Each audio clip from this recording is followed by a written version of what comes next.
줄기세포 연구 분야의 황우석 전 교수, 수학 분야의 강석진 전 교수, 두 사람은 모두 국내 과학 분야 최고 영예인 대한민국 최고 과학기술인상을 받았습니다. 그런데 수상 이후에 각각 논문 조작과 제자 성추행 사건으로 각종 서훈이 박탈됐지만 유독 최고 과학자상과 상금 수억 원은 그대로 유지하고 있습니다.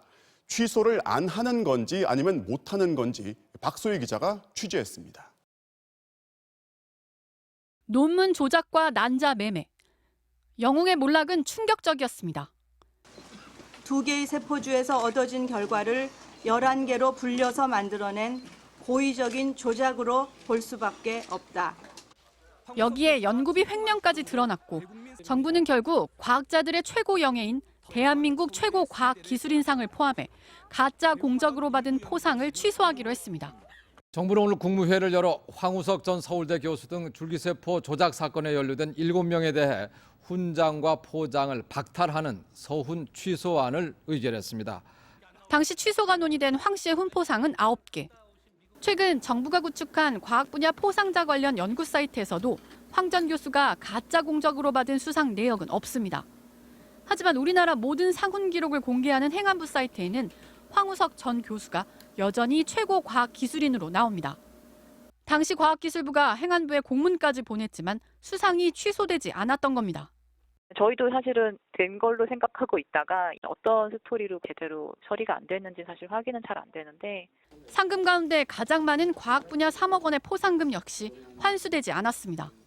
상훈법은 공적이 거짓으로 밝혀진 경우 취소할 수 있도록 규정하고 있는데 법을 만들고도 적용하지 않고 있었던 겁니다.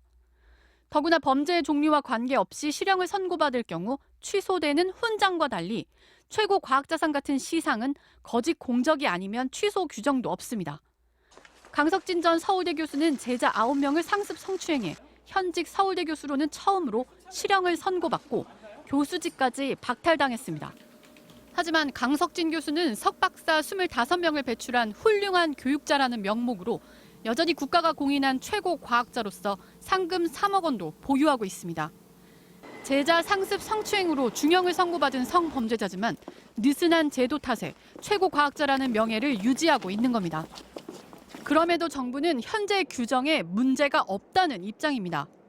금메달 딴 사람이 성추행했어 그래가지고 그걸 취소하는 거랑 같은 개념인 거예요. 저희가 볼 때는. 그렇게까지 취소하는 거는 좀 무리가 있다는 의견인 거고요.